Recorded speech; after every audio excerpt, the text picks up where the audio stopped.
bring in Republican Congressman Byron Donalds. It's good to see you. How's your family? They're doing great. It's good to see you. Good. Problems down there with the variant.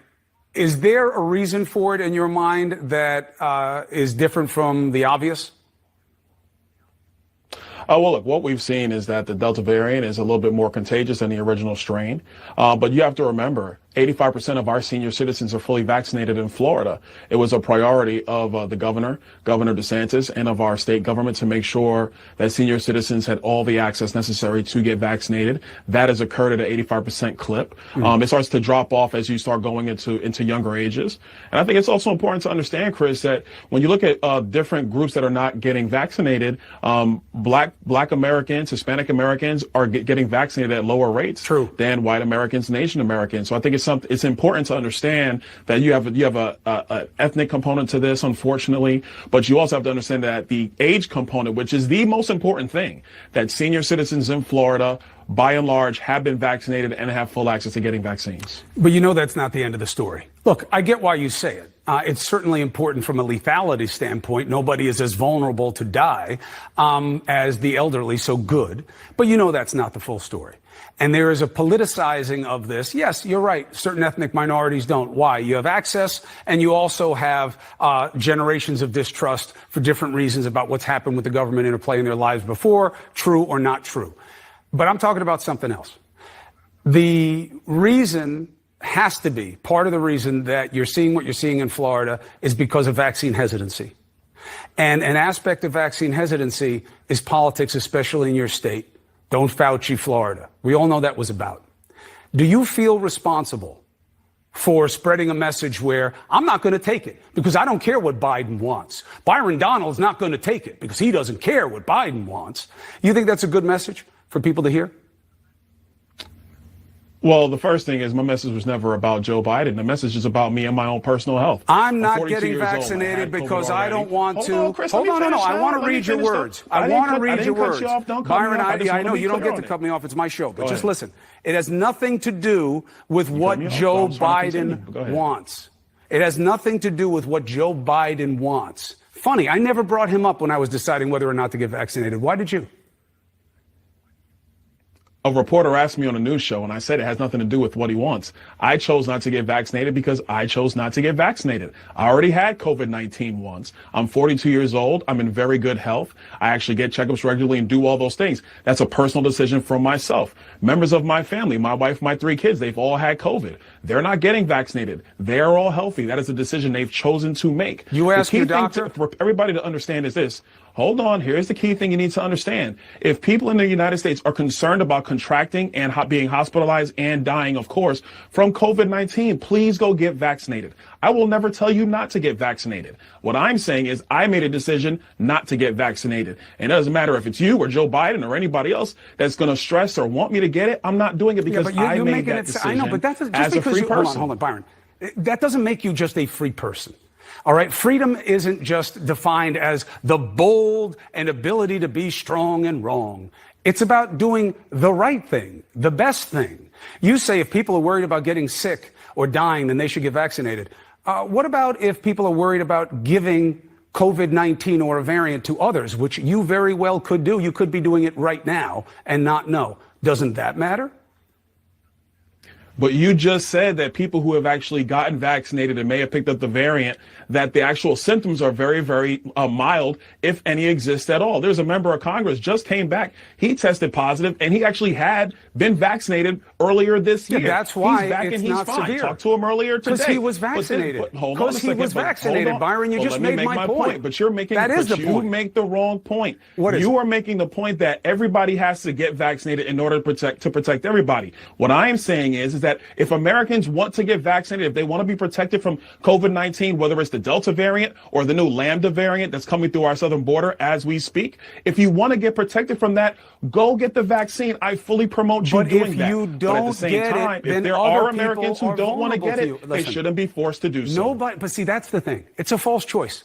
This isn't about you won't force It's not me. a false choice. It is. That's actually It is. the accurate choice, Chris. It's not an accurate false. choice. Nobody's forcing anybody. You're trying to push it to where people have to be forced. And you're seeing it as a position of strength and advantage. You're the one that's pushing it, not me. I'm not trying to push it. There's no question that you're not pushing the vaccine. Everybody should know that about you, Byron Donald. You are not telling people to get vaccinated. You are not pushing it. You are not saying it's the right choice. You're saying you're not doing it and your family's not doing it, and you're leaving out of the equation that you can make other people sick, as if that doesn't matter. Okay? Chris, did you not just hear my answer 30 seconds ago where I said if you want to be protected from these variants and the original strain, please go get vaccinated? I promote you to do that.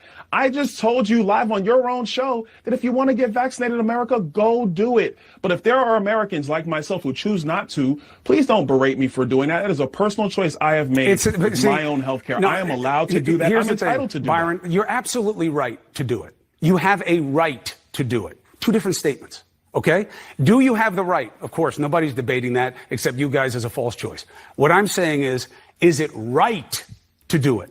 Have you spoken to a doctor? You're supposed to be a leader. Have you talked to the CDC and the people who are in Florida at the Department of Health about whether or not they think you made a good choice? Because if your answer is just then, well, I don't care what they say. This is me. I'm an American. That is being dumb as a proxy for being bold. And I don't think it's a good message because remember, it's not just you protecting yourself. Let me say this. It's you protecting me and other people from you. That's why you get vaccinated, not just for yourself. Important distinction. Go ahead.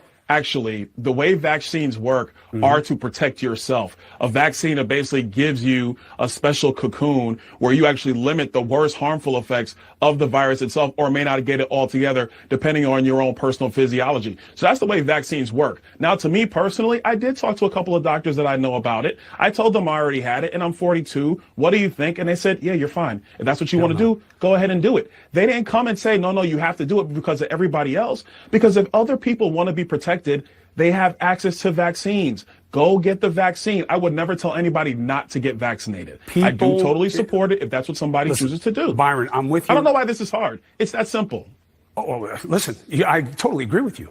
It is very simple. I think you're making it hard because you're seeing some kind of righteousness and a choice to do something that doesn't make a whole lot of sense. But again, that's your right. What I'm saying is something else. You're wrong about how vaccines work. You're only giving part of the prophylaxis, okay? The other aspect to why you take the vaccine is it also reduces, not completely, nothing is perfect, and certainly this vaccine is not, but it also reduces your ability to communicate the virus and make other people infected. That part matters too. Listen, brother, I'll tell you the same thing every time I talk to you. I wish you well and I respect you as a leader. I hope you don't get sick again, and I hope your family does not as well. I would never want anything else for you. God bless you, your wife, and your kids. I'm just saying the numbers are going up down in Florida for a reason. They're going up down there for a reason. And it's not just because of the randomness of the variant. Otherwise, you guys wouldn't be getting hit worse. That's all. You're always welcome here. I know I interrupt a little bit. I'm passionate and I'm scared. I'm worried about this. But Congressman, I respect you coming on the show. Aye. Of course, anytime. Be safe. Be well and be safe. First, though, a Fox News alert and allegations of bias being leveled at the powerful Congressional Black Caucus. Freshman Republican Congressman Byron Donalds accusing the committee of keeping him out simply because he doesn't buy into their agenda. Donalds has made it clear that he wants to join the caucus, but so far the members aren't budging. And during an interview with a different network than this one, the host questioned whether Donald's support of President Trump is the reason. Listen here. Do you think that your defense of a person that said things like that might be incongruent with the mission of the CBC? As a black man in America, I'm allowed to have my own thoughts on who I choose to support and who I choose not to support. This is whether the ideology of somebody who is conservative is welcome in the Congressional Black Caucus. Congressman Byron Donalds joins us now. Your thoughts on that exchange, first of all, Congressman, as it's good to see you again. It's always good to see you and be with you guys. You know, I thought the exchange was pretty typical of what happens when you go on CNN, that other network. I know I'm not allowed to talk about it on your network, but it's pretty indicative. You know, my attitude is simple. Like, are people allowed to have their own thoughts in 2021 America? The left always talks about, and the media always likes to talk about how America is intolerant, but it seems the only group that's intolerant is them. Let people have their own thoughts, their own ideals, whether you're white, you're black, Hispanic, whether you're male or female, that's up to you. People should be free to actually communicate their thoughts and ideas and stand by them. They shouldn't be ridiculed or excluded because of them. The idea, which appears to be tightly held by liberals, is that African Americans should naturally gravitate toward the Democratic Party. How is that thought in or out of step with the reality in America? I think it's in step from a from a political culture standpoint, because media and the left likes to create political culture. But in reality, it doesn't make any sense. Why would I support a party that doesn't allow kids that look like me to have choice in education? Why would I support a party that wants to blow out the spending, which is causing inflation right now in the United States, what makes it harder for poor families to buy more product because their money is being squeezed because they can't buy more stuff? Why would I support a party that wants to destroy border security, which actually puts more weight and more burdens on the United States at a time when we're trying to get our economy off the track? These are the things that are reality in America. So whether you're black or you're brown or whatever, it doesn't really matter. You should be able to support who you want to support. But the Democrats don't like it. They don't want that to be the reality in America. But it's slowly becoming the reality every single day.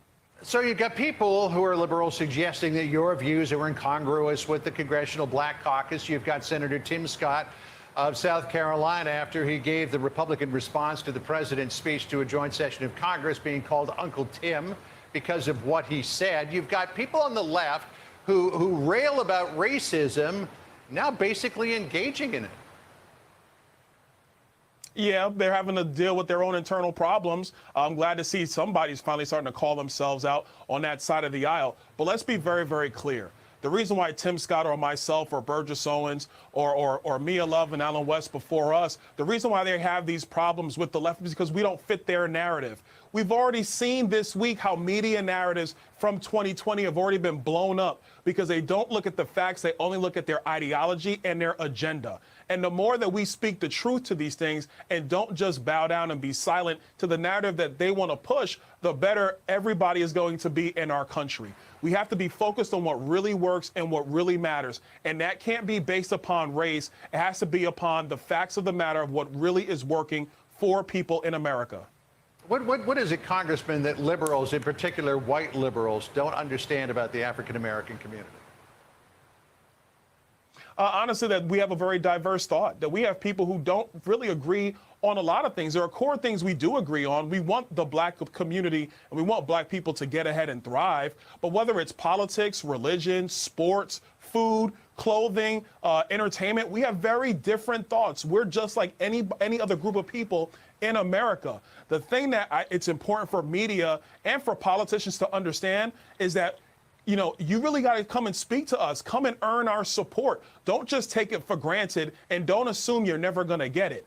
Come and have that dialogue, bring your ideas, and you'll be surprised how many black Americans would actually side with conservatives because they actually are conservative, or maybe want to remain liberals because they are liberal. Our political thought is just as dynamic as our entertainment thought and our cultural thoughts.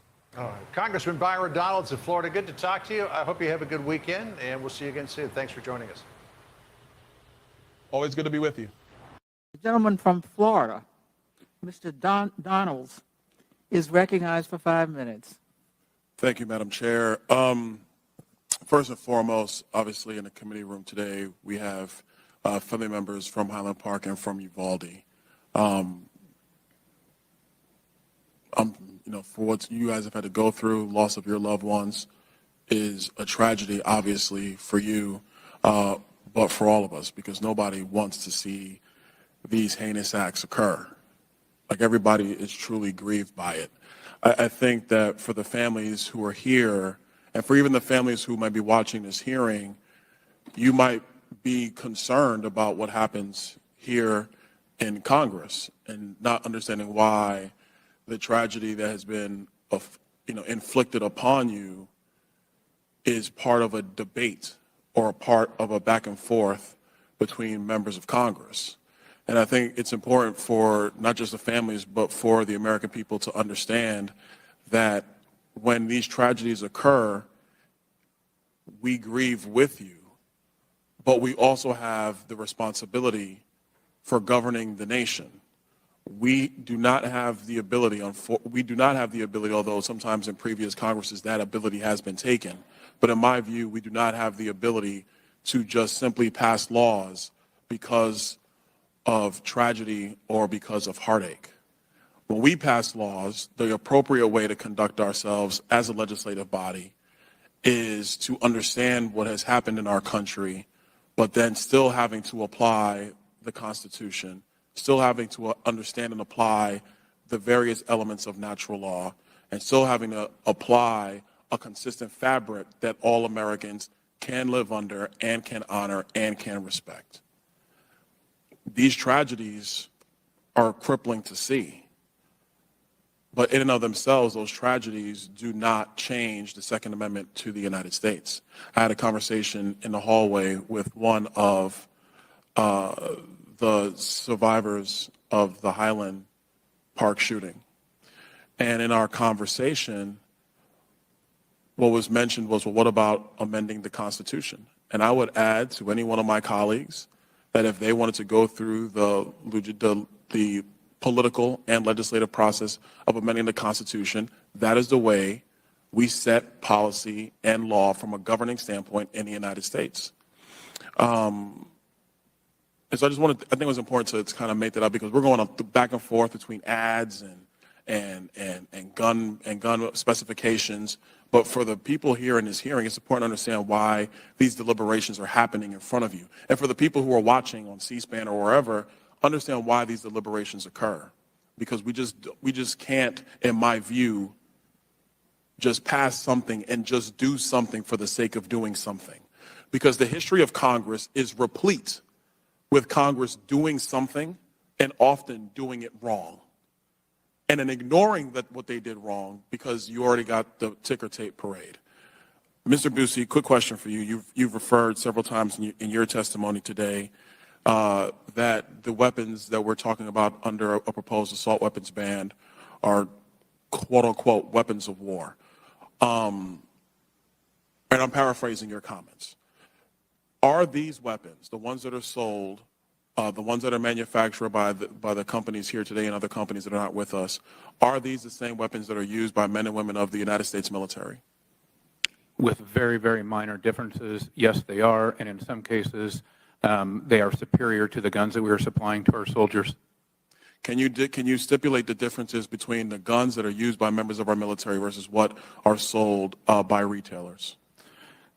That would be an awful long list, but I think what you're getting at is whether many of the guns supplied to the military have a selective fire switch, which means they can fire in 3-round bursts or fully auto versus semi-automatic. So what our men and women in military have are 3-round bursts and fully automatic. Is that available for sale in retail in the United States of America to citizens?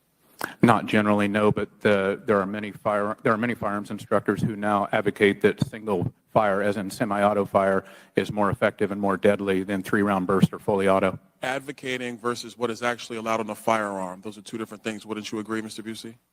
Excuse me, sir, I don't understand your question. If your position is that semi-automatic firing is somehow better than fully automatic or 3-round bursts, those are different distinctions, isn't that true?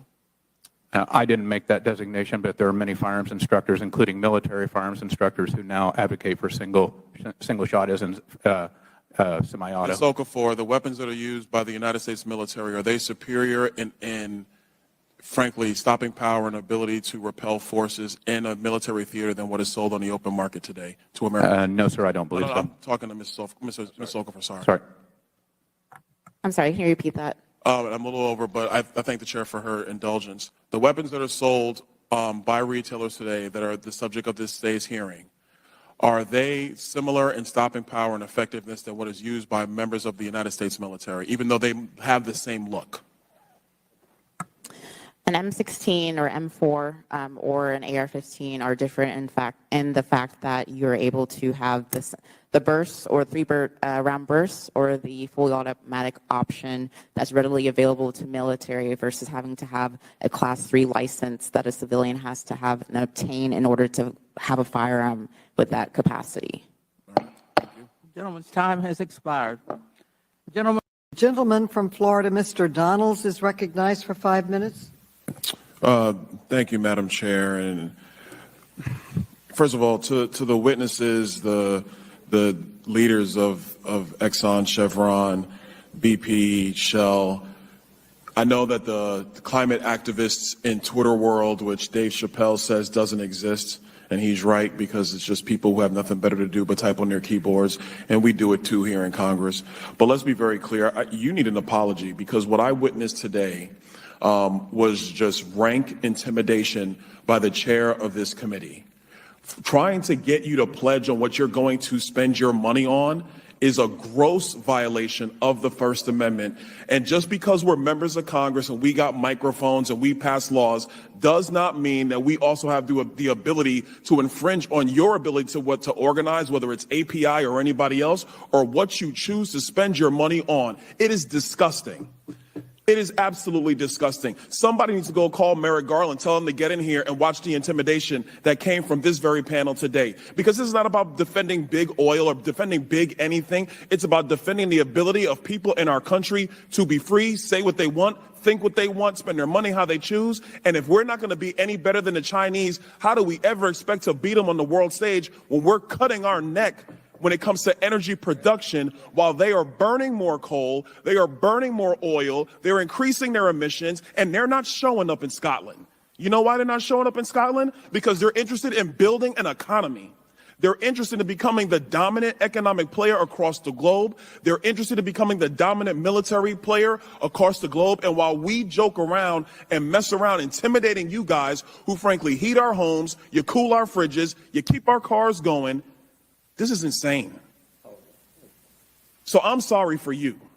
And I'm sorry for the people in our country who have to witness shenanigans like this and witness circuses like this. That's why they call that one show on HBO, whatever it is, The Circus, because that's exactly what this is.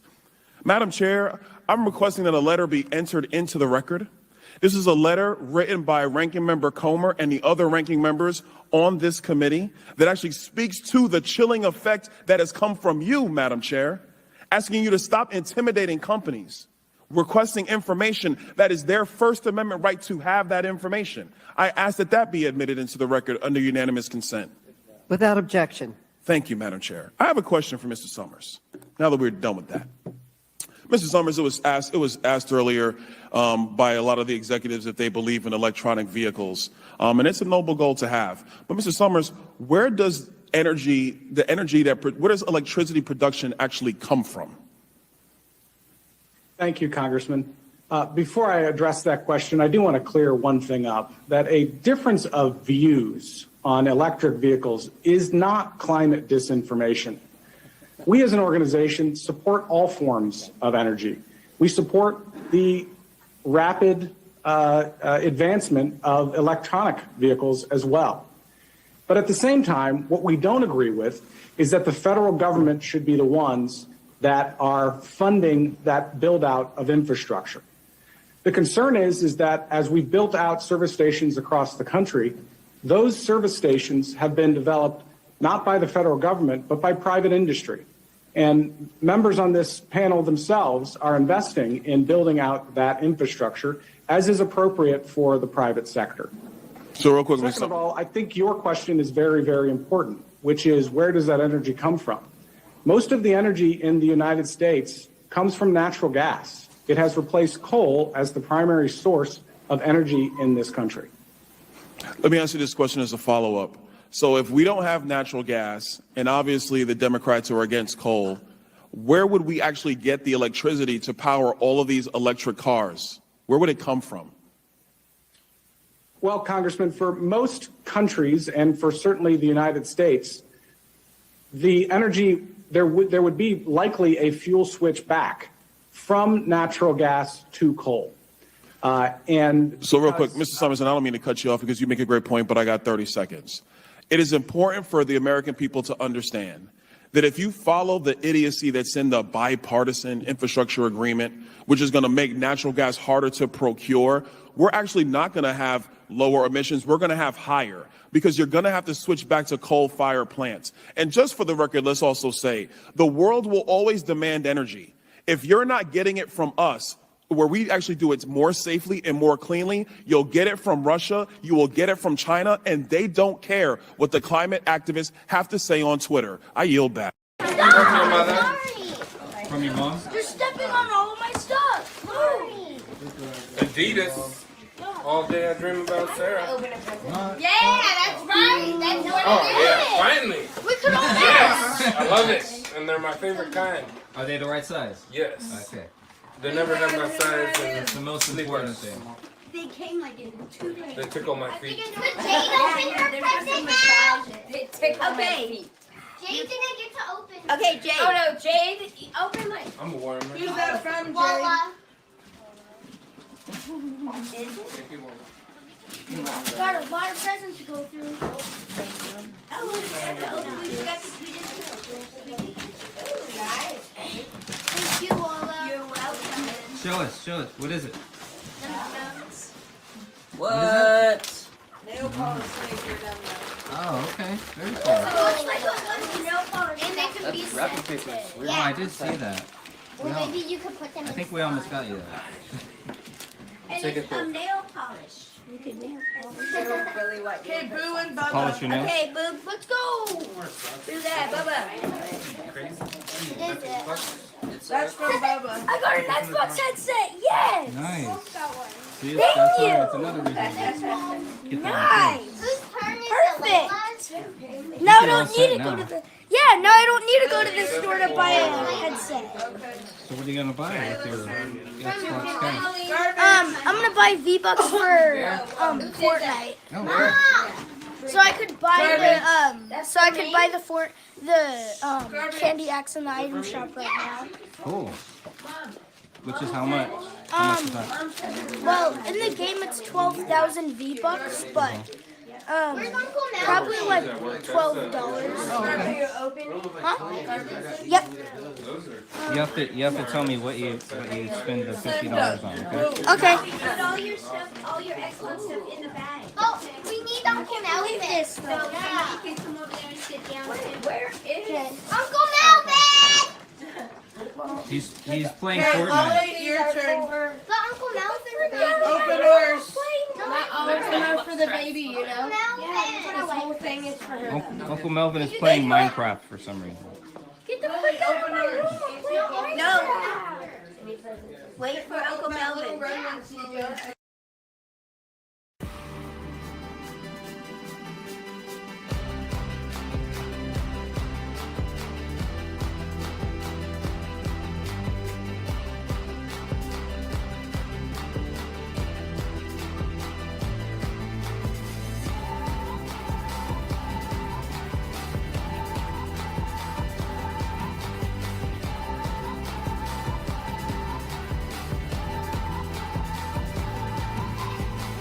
Here we go.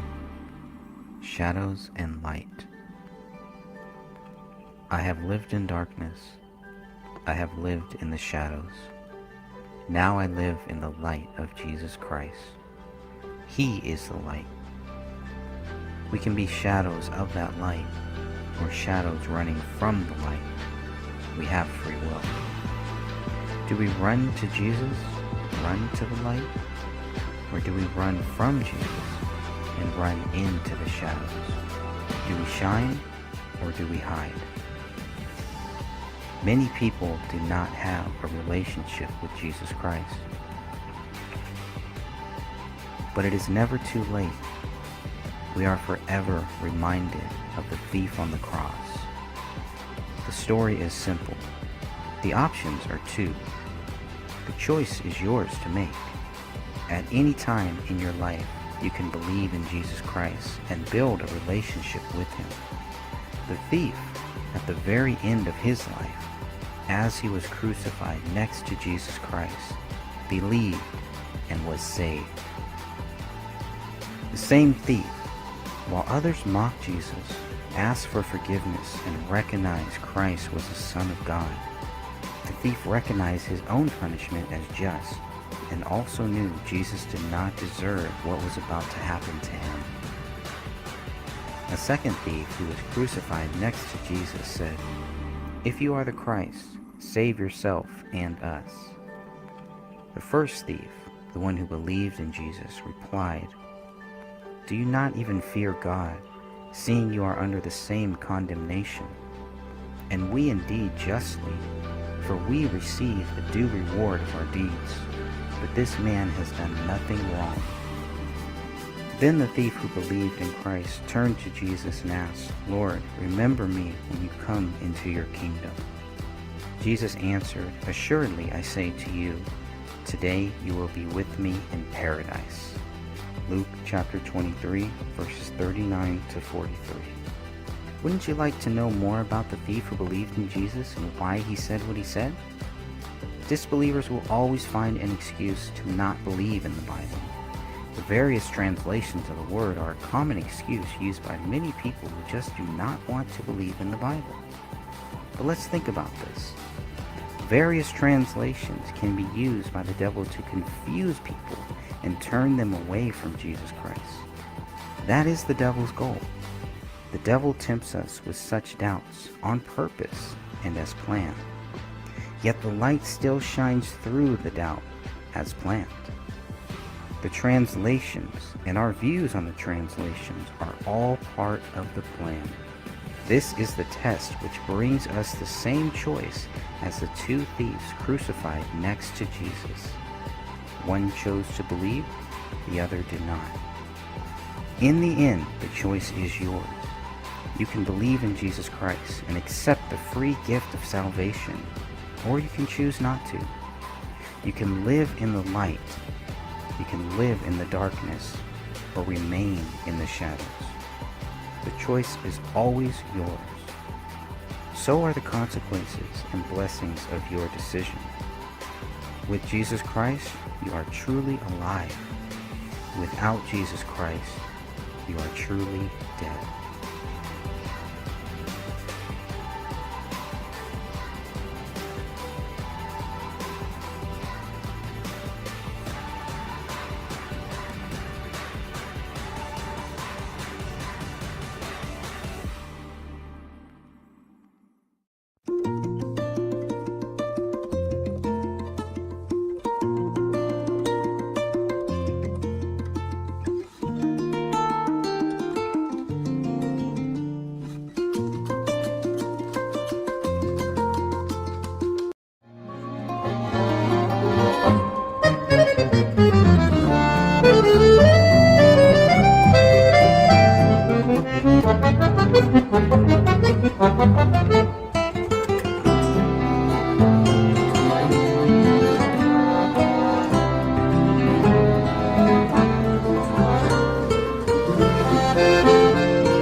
Thank you, Diana. Look, let's just get right to it, everybody. It's going to cost the average American about $500 more a month to just live. How does that help middle-income families in our country? How does that help poor families in our country? How does it help seniors on fixed income in our country? It does not. You know, when Joe Biden, when he first came in and he said he had a plan to save America, his American Rescue Plan, House Republicans told him that was going to be a disaster for America. We said it was going to lead to inflation. It did. We said it was going to create a labor shortage. It did. And so now, right now, in the Budget Committee, House Democrats are having a hearing to talk about all of the importance of the American Rescue Plan. Folks, we know the truth. If your plan worked, you don't have to hold congressional hearings to prove it. The proof is in the pudding. Every American would know it. If you're filling up a Suburban anywhere in the United States, it's going to cost you about $125 to $145 to fill it up. That $145 to fill up your Suburban, just to pick up your kids from practice and go back and forth to work, that's money you don't have to put food on the table. But guess what? The food to put on the table costs more too. So that takes away from you being able to have fun this summer like Diana was just talking about. You can't take that vacation. You can't go buy that new article of clothing. You can't go do the next thing that you choose to do. This inflation is the largest tax increase on poor families and middle-income families in decades in the United States, all brought to us by Joe Biden. Frankly, a president who has no idea how an economy actually works.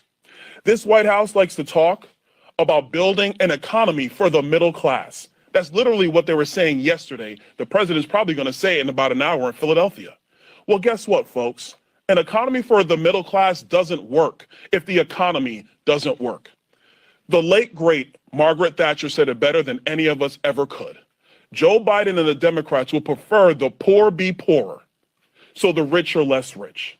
Joe Biden will prefer to build an economy that doesn't work for anybody, as opposed to letting the free market and, yes, trickle-down economics, which does work, actually flourish in the United States. Joe Biden and House Democrats will prefer we talk more about Uvalde, the tragedy that we all care about. They will care more about we're talking about dog collars and oversight later today or tomorrow. They will prefer to talk about January 6th than actually do the job here in Congress and actually work on supply chains, work on energy, work on inflation, and do our job for the American people. And last thing I'll say is this. For the people amongst the House Democrats and among the administration who say, oh, just go buy an electric car, it's better. Your electric car costs about $55,000 to $60,000 on average. Most Americans can't afford that. But then if you added 1 million more electric cars to the electric grid, there's not enough energy on the electric grid to actually power the electric cars you actually want to get in the United States. Oh, and by the way, when Joe Biden unleashed the Domestic Production Act, the Defense Production Act last week, for solar panels, where do we get those solar panels from? We don't mine that stuff in the United States, folks. That comes from China. So this administration would rather us take our resources, which are buying less products in the United States for our families, and ship those resources off to China to help the Chinese grow their economies while Americans suffer here at home. It just doesn't work, folks. I don't need a congressional hearing to explain it. I see it every single day. Every American sees it every single day. And House Republicans are committed to reversing course and getting our nation back on track.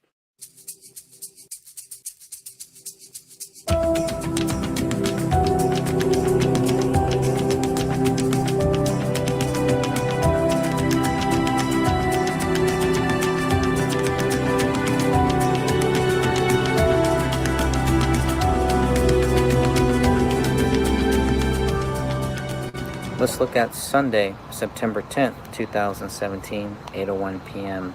California time.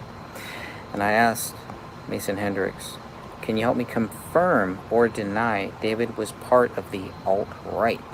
Almost every article about David states he is alt-right. Where's the proof? And here's what he says. None of us are or were. This alt-right shit that we have been associated with is not cool. Are you coming out to the showing? So he wants to see if I'm coming out to the showing. Again, it's always, he answers a question and then moves on to some other thing, right? Never just kind of focusing on when I'm talking about the alt-right stuff. Let's talk more about that. But it's got that. He made it clear. I mean, the answer is good, I think. None of us are or were. So this alt-right thing, but what are they doing to kind of combat the alt-right stuff? Nothing. They're just letting the media say whatever they want. There's no rebuttal. They're not coming back. I mean, they should be right here with us. But again, we're talking about people that it's kind of weird because they want to accuse David Crowley of being guilty of a double murder-suicide, but at the same time, they still want to paint him in a good light, even though they're accusing him of being a child killer.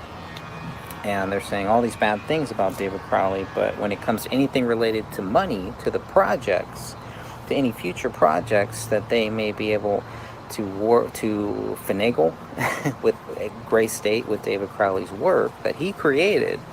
No doubt David Crowley created it all on his own. That's where it started from. other people helped, but without him, there would be no gray state. He created this. He's the creator. Then they kind of flip the script here. So the alt-right thing is just another way that they want to, certain people want to make you put David Crowley in that same group as this alt-right thing. And I don't even know if that was a term when David Crowley was still with us. I'm not sure. If it was, I don't know why anyone would associate David Crowley with that, because he was not alt-right. He was not on the left. He was a libertarian, if anything. And he really doesn't talk about too much of his own political views or anything like that. He was a United States soldier who served this country during some of the more hellish years. Aside from the 2 world wars, I mean, I guess it's hard to say. I'm sure every war is horrible. Every war is a horror, but David Crowley served during some very difficult times that I can remember trying to follow and having friends and family who were serving at that time. It was hell. So after Mason Hendricks quickly answers my question, then he kind of moves on, because he wants to know if we're coming to the Walker Art Center. He wants to know if I'm going to be there, if Dan Hinn is going to be there. Why the hell would we be there? We barely wanted to be in this thing because we knew this was going to be a hit piece. You know, why would we want to be in that, surround ourselves with that, to go and... I didn't see this film until early 2018, I believe. I believe early 2018. And man, it was hard to watch. And I think I've only seen it, once, maybe twice. That was it, and it was difficult to watch. And it's a total hit piece on David Crowley. But he wants to know if we're coming out to the showing. I'm assuming Dan is coming. I don't know why he would assume that. He says, I did an interview the other day and was asked about this alt-right shit, and if the news station doesn't destroy my words or conversation, the company that funded this film is going to hate me when they hear what I said about them. That's pretty interesting too. I want to read that again. Mason Hendricks says, I did an interview the other day, and he was asked about this alt-right shit. And if the news station, he doesn't specifically say, I'd love to find out what the interview was, whatever happened with that, but he says, if it doesn't destroy my words or conversations, if they don't twist it, is what he's saying. The company that funded this film, who is the company that funded Eric Nelson's 8 Gray State? What company that funded this film is going to hate him when they hear what he said about them? Pretty interesting. This could be another reason why at some point he also goes silent. I mean, what do you hear about Mason Hendricks now? And this company, right? This hit piece that he was part of. And now he's turning on them. I mean, they're all these guys, the Gray State Goons, are very good at turning on each other. They do. I don't know why, but they do. They love to turn. Turn. Keep them turntables turning.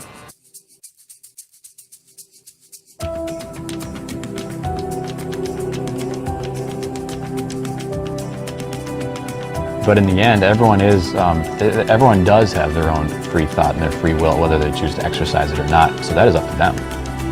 All we're doing is presenting the consequences. And it's interesting that you said psychological warfare with the media, because there's almost comfort in that, because once you realize that TV releases these beta waves, that puts you into a beta wave sleep state, releasing endorphins, so it becomes an addiction, and you're essentially asleep, you're not thinking. And who doesn't like taking a nap or just getting an endorphin rush every now and then? I mean, it's almost not your fault, but once you wake up, it's comforting to know that it wasn't your fault, that you've been so stupid all along.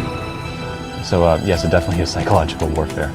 Though the world is so much more colorful once you're awake. I mean, every day, you can appreciate every moment. I mean, you drink a glass of water, and instead of just, whatever, I'm slamming it back, you're appreciating it, you're expecting what it's going to do to nourish your body, and everything becomes so much more real once you're aware of it and tuned to it. And free thought is a beautiful thing. These things, like you mentioned, the electromagnetic sphere around the Earth, I mean, I have no idea what that means. But what I'm not going to do is project my insecurities into the matter and say, it can't exist because I can't explain it. What you can't do is start to assume. I mean, it is not only extremely remiss, it is arrogant to assume that our sphere of understanding of the world will persist into the future or even into the next couple days. Who knows? to close your mind off from any possibilities that the world may offer is to close off your own free thought.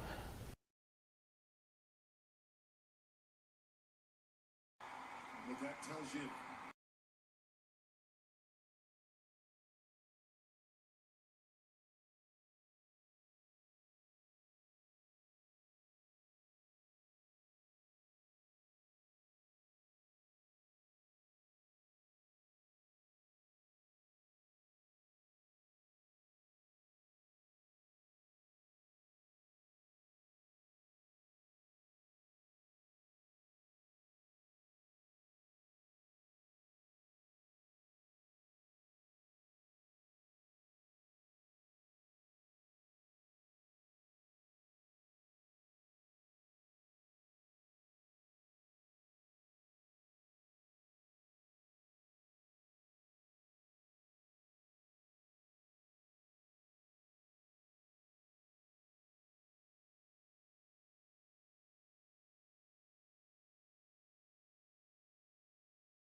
Thing right there.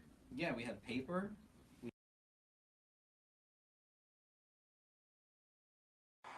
What that tells you, for me, if you're going up against the Houston Astros, you see some of the defensive changes there, Skypole. What that tells you, for me, if you're going up against the Houston Astros, you see some of the defensive changes there, Skypole. Now in center field, Steven Piscotty over to left.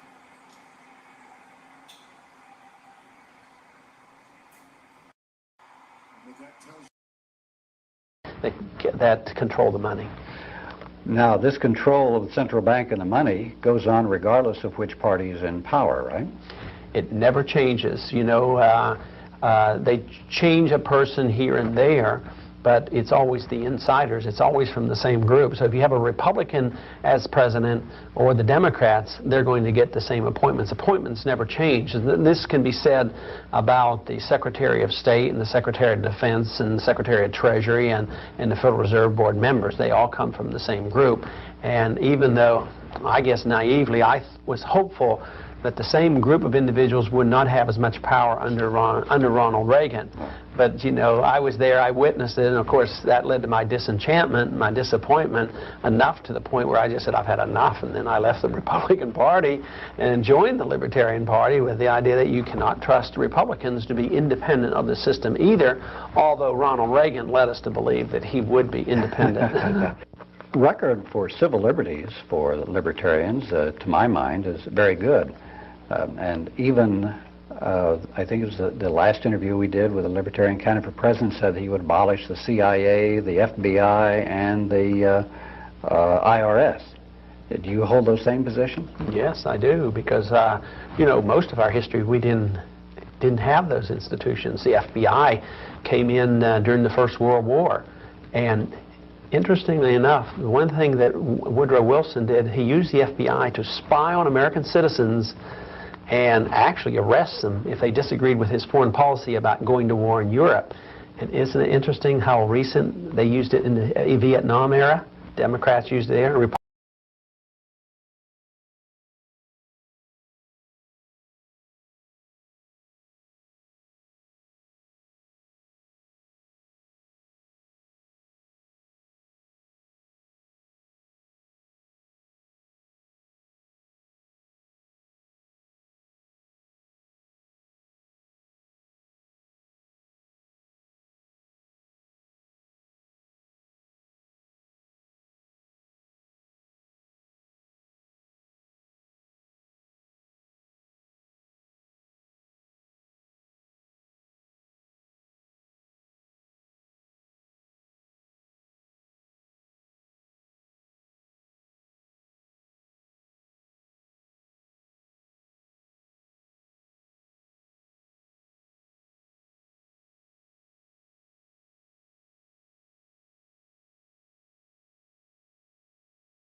Ask Mason Hendricks, can you at least understand where I'm coming from? You know, it seems like a conflict of interest to me. And he says, on this note, he is a professional. He's talking about Chris Beck. He is a professional that has no interest in conversing with Dan. What is he doing there? What is he doing in this house? He says there is no conflict of interest at all. Right. All of these guys who are making this film, there's a conflict of interest if they're going to say that they are trying to be unbiased about making this film by Eric Nelson called A Gray State. They're all there. They all believe David Crowley is guilty. And you're going to tell me that they're all there to do a real documentary film? No, they're there to do a hit piece on David Crowley.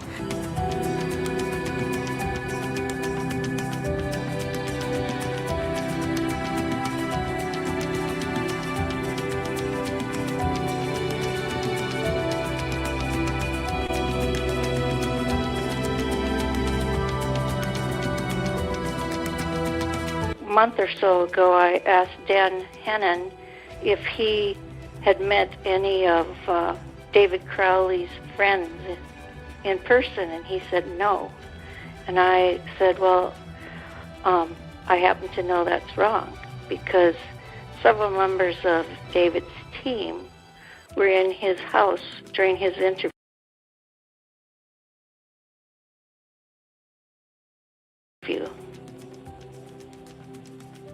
Several members, well, Hendricks told me something different. He told me they weren't now. So, I don't know, I guess. Well, Peck, do you know Chris Peck? Not personally, no. No, but you know who he is. Friend of David, right? Yeah, he worked on David's team, and he was the sound man, the inside sound man.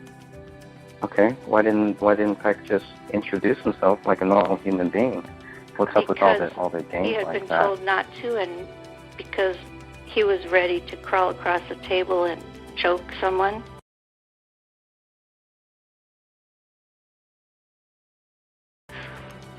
Yeah, I'd like to see that. Okay. Well, I mean, that's just this whole documentary thing. They've been so, and I told Nathan this too. It's like, you guys didn't have to be so secretive. You would have gotten the same thing. You would have gotten the exact same. They same wanted stuff from us. the absolute truth, and they well, wanted if they it. wanted the truth, then they should have been real about their intentions. The fact that they didn't, and the fact that they weren't, shows me that maybe they didn't want the Okay. truth. Maybe they wanted their version. All right, so now I want to talk a little bit more about a gray state, and I want to get into Chris Peck. Chris Peck was the guy that was in Dan Hennon's house. This is what I tell Mason Hendricks. After I found out Chris Peck was in Dan's house as the lighting guy, according to Judy, I asked Dan Hennon not to go.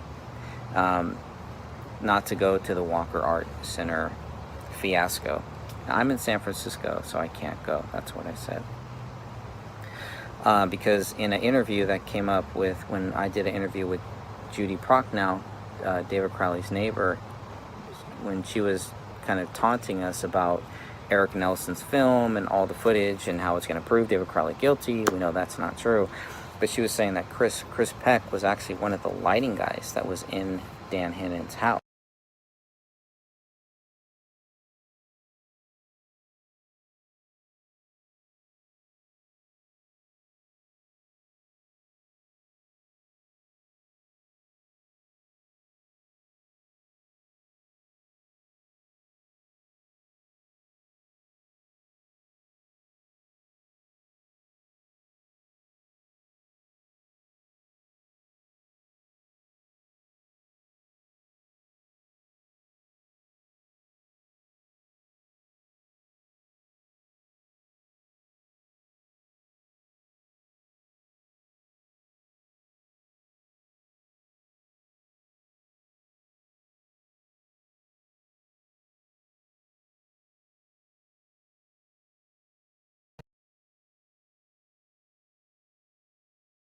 So I asked Mason Hendricks, can you at least understand where I'm coming from? It seems like a conflict of interest to me.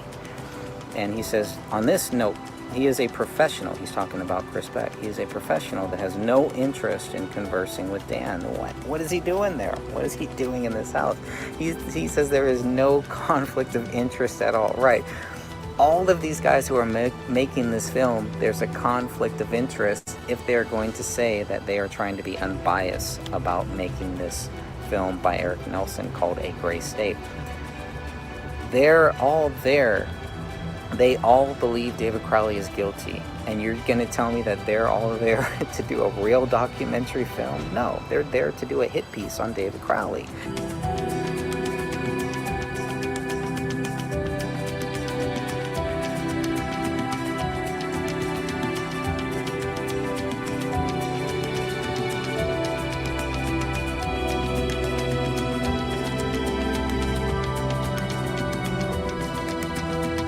Month or so ago, I asked Dan Hennon if he had met any of David Crowley's friends in person? And he said no. And I said, well, I happen to know that's wrong, because several members of David's team were in his house during his interview. Several members, well, Hendricks told me something different. He told me they weren't now. So, I don't know, I guess. Well, Peck, do you know Chris Peck? Not personally, no. No, but you know who he is. Friend of David, right? Yeah, he worked on David's team, and he was the sound man, the inside sound man. Okay, why didn't Peck just introduce himself like a normal human being? What's up with all the games he had like been that? told not to, and because he was ready to crawl across the table and choke someone. Yeah, I'd like to see that. Okay.